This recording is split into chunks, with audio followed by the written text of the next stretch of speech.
WhatsApp guys, संसद में PM Modi ने कांग्रेस की जमकर लगा दी क्लास और मचा तगड़ा हंगामा। तो नरेंद्र मोदी जी ने क्या कहा है कांग्रेस को लोकसभा में कि हंगामा हो चुका है वहां पर। इंटरेस्टिंग वीडियो होगी, काफी इंटरेस्टिंग भाषण होने वाले हैं मेरे हिसाब से। एनएमएफ न्यूज चैनल से है वीडियो, ओरिजिनल वीडियो का लिंक डिस्क्रिप्शन में, जहां पर आप जाके और भी अमेजिंग न्यूज और डेली न्यूज अपडेट्स आप देख सकते हो। और चैनल में तो प्लीज सब्सक्राइब वीडियो कर दे, लाइक 1 2 3 लेट्स गो। हंगामा हो चुका है संसद में है। 30 साल तक देश की सेना को आपने निहत्था बना करके रखा था। इतिहास गवाह है, कांग्रेस पार्टी रक्षा सौदों में दलाली के बिना काम कर ही नहीं। तो भैया अगर 2014 में उसके बाद भी देश की जनता ज्यादा समझदार है, इसलिए गलती नहीं करती। लेकिन 2014 के बाद भी यूपीए की सरकार बनी होती तो देश का गौरव तेजस लड़ाकू विमान वह जमीन पर ही खड़ा होता, वहां पार्किंग किया कर पड़ा होता, वो हवा में नहीं जाता। 2016 में जुलाई में हमने 45 स्क्वाड्रन में शामिल किया और 83 तेजस विमान खरीदने को हमने स्वीकृति दे दी। आपको इसकी चिंता नहीं थी? आप सेना ताकतवर हो ये आपने कभी सोचा नहीं। ये चीज तो मैं मानूंगा मोदी के टाइम में। देश की रक्षा कर रहे जवानों के लिए आपकी इतनी संवेदनहीनता क्यों थी? आपने क्यों, कांग्रेस ने पिछली सरकार ने 10 साल में सेना, वायुसेना, नेवी उसकी आवश्यकताओं को नजरअंदाज क्यों किया? कल्पना कीजिए उस समय अगर कोई हमारे दुश्मन देशों ने हरकत की होती तो आज देश कहां खड़ा होता? आपने इतना क्रिमिनल नेग्लिजेंस किया हुआ है। बिल्कुल सही बात, पॉइंट। देश इसको कभी माफ नहीं कर सकता। आज आवश्यकता है जिस प्रकार से वातावरण के बीच में हम रह रहे हैं, हमारी सेना का आधुनिकीकरण होना चाहिए। और उसके लिए हम, मुझे ये बताइए, 3 दशक हो गए, क्या कारण है देश ने एक भी नेक्स्ट जनरेशन फाइटर प्लेन हमारी सेना के हाथ में नहीं दिया? Not a single in 30 years. क्या बात है। जबकि हमारे पड़ोस में हर प्रकार से युद्ध सामर्थ्य बढ़ता चला जा रहा है, लेकिन क्या देश की सुरक्षा का इसलिए देश के साथ विश्वासघात नहीं था? क्या इसकी कोई जिम्मेवारी नहीं है? बहुत दबंग भाषण है। दादा को राफेल के लिए सुनना है ना। एक आरोप का जवाब निर्मला जी ने गिन गिन करके दिया। क्या? सुप्रीम कोर्ट ने हर पहलू को तलाश करके देखा है। और सवाल ये है कि कांग्रेस पार्टी नहीं चाहती है कि देश की सेना के हाथ में हमारी वायुसेना मजबूत हो। मैं गंभीर आरोप लगा रहा हूं, कांग्रेस पार्टी चाहती नहीं है कि हमारी वायुसेना मजबूत हो। सीधा बोल दिया उनको। 30 साल तक देश की सेना को आपने निहत्था बना करके रखा था। इतिहास गवाह है, कांग्रेस पार्टी रक्षा सौदों में दलाली के बिना काम कर ही नहीं। ओ भैया, सीधी बात, सोच रहा था सीधी बात। खेल को लेकर के ये झूठ भी इतने कॉन्फिडेंस से क्या बोलते हैं? तो जब मैं डिटेल देखने लगा तो मुझे पता चला कि वो ये मान के चले हैं कि पिछले 55 साल में सत्ता भोग के काल में एक भी रक्षा सौदा बिना दलाली हुआ ही नहीं। ये मान के चले हैं तो इसलिए इल्जाम लगाते गए ना वो। कोई चाचा, कोई मामा। ओ भाई साहब, दबंग भाषण हिला डाला है। जब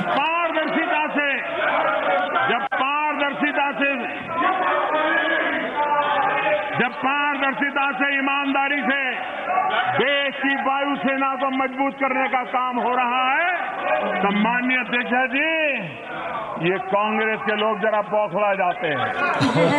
तो उनको सुनने की आदत रही नहीं है। सही बात। माननीय मंत्री जी, 11:30 बज चुके हैं। माननीय सदस्यगण, माननीय रक्षा मंत्री जी का बयान होगा। अभी स्टेटमेंट आपको हाथ में मिल रहा है, अभी बट रहा है स्टेटमेंट। माननीय रक्षा मंत्री जी, अरे प्लीज स्टेटमेंट मिल रहा है, please please please. No no माननीय रक्षा मंत्री जी, आप कॉल माननीय रक्षा मंत्री जी। नो माननीय रक्षा मंत्री जी अपना बयान दें। आदरणीय उप सभापति महोदय, गरिमामयी सदन को अरुणाचल प्रदेश के तमाम सेक्टर में हमारी सीमा पर 9 दिसंबर 2022 को हुई एक घटना के बारे में अवगत कराना चाहूंगा। उप सभापति महोदय, 9 दिसंबर 2022 को चाइनीज पीएलए ट्रुप्स ने तवांग सेक्टर के यांगसे एरिया में लाइन ऑफ एक्चुअल कंट्रोल पर अतिक्रमण कर स्टेटस को एक तरफा बदलने का प्रयास किया।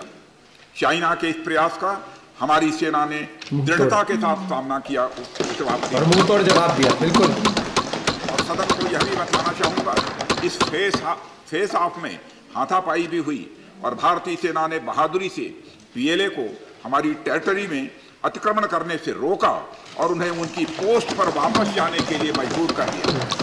इस झड़प में दोनों ओर के सैनिकों को कुछ चोटें आई हैं। उपसभापति महोदय, मैं इस सदन को यह बताना चाहता हूं कि हमारे किसी भी सैनिक की न तो मृत्यु हुई है और न ही कोई गंभीर रूप से घायल हुआ। ये बताया था ना तब। इंडियन मिलिट्री कमांडर्स के टाइमली इंटरवेंशन के कारण पीएलए सोल्जर्स अपनी लोकेशंस पर वापस चले गए और इस घटना के पश्चात एरिया के लोकल कमांडर ने 11 दिसंबर 2022 को अपने चाइनीज काउंटर पार्ट के साथ स्थापित व्यवस्था के तहत एक फ्लैग मीटिंग भी की और इस घटना पर चर्चा की। चीनी पक्ष को इस तरह के एक्शंस के लिए मना किया गया और सीमा पर शांति बनाए रखने के लिए उन्हें कहा गया। इस मुद्दे को चीनी पक्ष के साथ कूटनीतिक स्तर पर भी उठाया गया है। उपसभापति महोदय, मैं इस सदन को आश्वस्त करना चाहता हूं कि हमारी सेनाएं हमारी भौमिक अखंडता को सुरक्षित रखने के लिए पूरी तरह से प्रतिबद्ध हैं और इसके खिलाफ किसी भी प्रयास को रोकने के लिए सदैव तत्पर है। मुझे विश्वास है कि यह सदन हमारी सेनाओं की वीरता और साहस को एक स्वर से समर्थन देगा और मैं आश्वस्त हूं कि यह संसद बिना किसी संशय के भारत की सेना की क्षमता, शौर्य, पराक्रम और प्रतिबद्धता का भी अभिनंदन करेगी। धन्यवाद। एक तो जिस तरीके से आज वो गुस्सा दिख रहा था मोदी जी के ना, थोड़ा सा वो उसमें जो बोला उन्होंने, क्योंकि उन्होंने बोला कि वो जायज चीज मैं कह रहा हूँ। मैं जब से बात करता हूँ मैं ये कहता हूँ कि भैया 2014 जब से गवर्नमेंट आई है, मिलिट्री बजट के ऊपर बहुत ही अच्छा फोकस किया गया है, क्योंकि आपकी मिलिट्री स्ट्रांग है तो आपका देश स्ट्रांग होगा और जब आपका देश स्ट्रांग होगा तो हर उसमें इकोनॉमिक एक्टिविटीज बहुत अच्छे लेवल पर कर पाएंगे, वरना कोई भी आपको दबा देगा बॉर्डर पे। और वैसे ही हमारे बॉर्डर जो सराउंडिंग जो आपने देखा ही हुआ है, टेंशन बनी रहती है इधर पाकिस्तान और इधर चाइना, और चाइना तो हमेशा कोशिश करता है दबाने की, हमें ये चीज देखी हमने। लेकिन अब वही चीज है, एक कॉन्फिडेंस हमारी आर्मी में वैसे तभी ज्यादा और बढ़ता है जब देखते हैं हम कि गवर्नमेंट और इनिशिएटिव लेती है कि उनको मॉडर्न इक्विपमेंट से, हथियारों से, वेपन से लैस करती हैं, चाहे वो नेक्स्ट जनरेशन एयरक्राफ्ट देना हो, चाहे फिर वो नेवी को अपडेट करना हो, चाहे मिलिट्री इक्विपमेंट्स लेके आने हो, वो चीज है। और जैसे आज जिस तरीके से DRDO, इसरो और अपनी गवर्नमेंट हर एक चीज काम कर रहे हैं, तो एक सोल्जर्स में नो डाउट उनको तो भैया देखो वो हमेशा वो देश की रक्षा के लिए हमेशा तत्पर रहते हैं, लेकिन एक वो दिल को वो सुकून मिलता है कि सरकार भी हमारे लिए इतना कुछ सोचती है। गन भी होती है, बिना गन के भी सोल्जर तो अपने आखिरी, वो कहते हैं ना कि भाई मैं तो आखिरी सांस तक वो तो अपनी फाइट कर ही रहा होता है। और एक बात बोलना मोदी जी ने कि अपने टाइम में क्या बोलते हैं, उन्होंने वो उन्होंने ये बोल दिया कि अगर दलाली की तरफ तो वो चाचा मामा वो अपना कमीशन करके ऐसा, तो इनको लगा हम भी डील करते, तो हमारे यहाँ पे भी इल्जाम लगाया गया, लेकिन वो फिर सुप्रीम कोर्ट ने बिल्कुल एक एक चीज का अच्छे से जवाब दिया।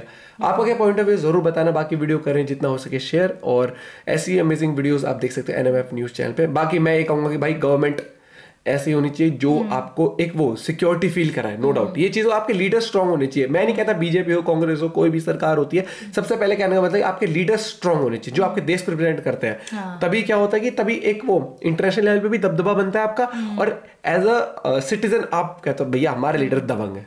ये चीज है, वही वाले आते हैं दाल चीनी इन सब पे तो लड़ाई चलती रहती है, वो चीज अलग है, महंगाई इन सब चीज का मुद्दा अलग है, लेकिन जहां आती है देश सबसे ऊपर देश, सर्वोत्तम देश। नहीं तो अगर हम दाल चीनी सिलेंडर ये सभी सस्ते करते चले गए और सब कुछ सस्ता कर दिया तो गवर्नमेंट के पास पैसा ही नहीं आएगा ना टैक्स के थ्रू ना किसी थ्रू। और जब टैक्स के थ्रू इन सब के नहीं आएगा तो हमारे मिलिट्री पे खर्चे कम हो जाएंगे और उस पे खर्चे कम हो जाए तो हमारी कहीं ना कहीं सेनाएं थोड़ी कमजोर पड़ जाएंगी, क्योंकि बाकी तो अपने आप को अप टू डेट रखते हैं, हाइपरसोनिक मिसाइल से लेकर क्या क्या बनाते हैं, और वो फिर उसका नुकसान एंड ऑफ द डे जब इंडिया की सिक्योरिटी पर बात आएगी तब ये लगा लो कि जो आज 10-20-30 रुपए हम सिलेंडर सस्ता चाहते हैं वो इतना महंगा हो जाएगा। जो कि पाकिस्तान की हालत देखो, वहां तो आपस में ही कितना ज्यादा चाय तक इतनी मुश्किल हो रही है। बाकी आप और वीडियो शेयर कर सकते हो। मिलते हैं वीडियो के साथ, बाय बाय, टेक केयर।